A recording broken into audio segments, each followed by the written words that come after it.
why do you think there are educated people that don't believe in Allah? Believing in a religion could be really like an inconvenience.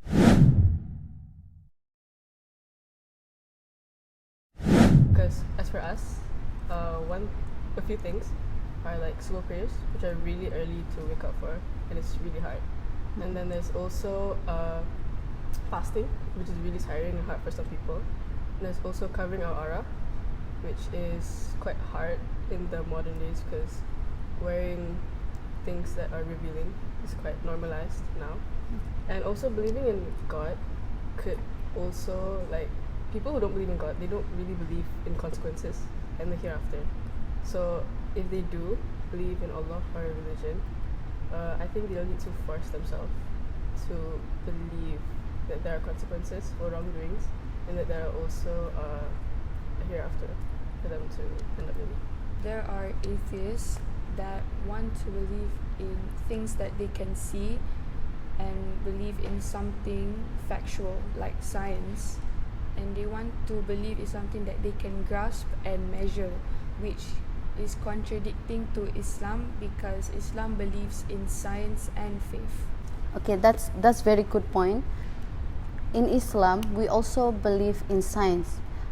Everything in Quran, there is science in Quran that is actually proven to be true.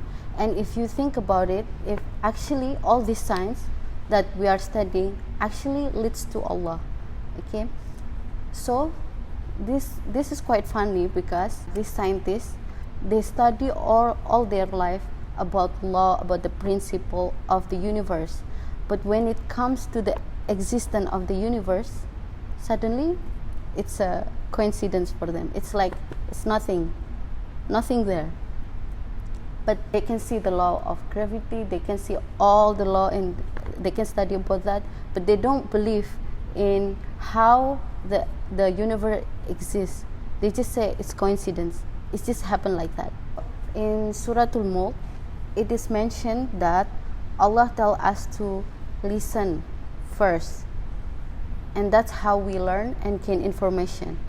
So we need to listen first. Allah says, As-sam'a wal absar wal af'idah.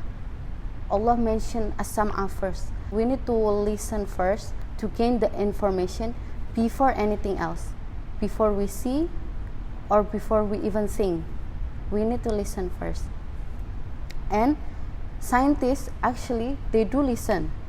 That's why they smart. That's why they gain their knowledge. But the mistake they did is that they only listen to the things that they want to listen. When it comes to Islam, when it comes to religion, they feel like it contradicts with what they learn. They've been learned in their whole life, and they don't want that. Actually, it's also mentioned in Surah Al-Mulk. Allah already know that the reason why they don't want to listen is because they're arrogant. Just because you cannot see something doesn't mean that it doesn't exist. If you actually want to find the truth, you will listen and you will try to understand before you say anything else. Okay? For example, there is this scientist, you must know Albert Einstein, right? Okay, so his whole life he only study about science, right? And his conclusion is everything that he study is only leads to the fact that God exists. So he's saying that the more he's studying, the more he knows that there is God, but maybe he don't know which one or how or who, something like that. But in Islam, we know that the only God is Allah. No matter good you are, no matter smart you are, if you don't want to listen, you are already mistaken the first step of learning. Okay? In Surah Al-Mulk also, Allah mentioned these people as A'udhu billahi minash shaitanir rajim, bal lajju fi 'utwi wa nufur. Allah described them as crawling face down, blind searching for answer. And that's how Allah humiliate these people. They only look down on the earth searching for nothing because the reality in front of them. but they don't want to see. They want to see the ground.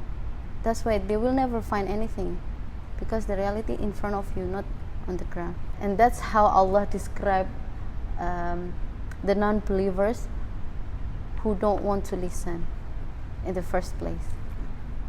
Okay, so what do you get from this lesson? She mentioned about the scientists being arrogant, and yeah, in the hereafter you have to be humble, because comparing yourself to like Allah, right? You're obviously like very like, you can't compare yourself to Him, obviously. So you can't like pretend that you know everything. So you have to listen and be humble. So yeah. I think what I'll do next to apply in my life is to listen first, and to not just come up with conclusions.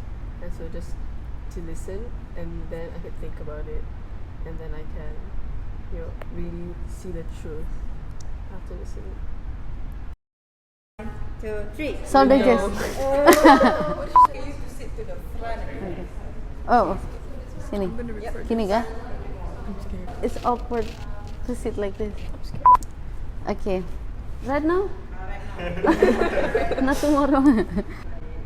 Yay! Congratulations. Good job, guys. I don't expect this. Very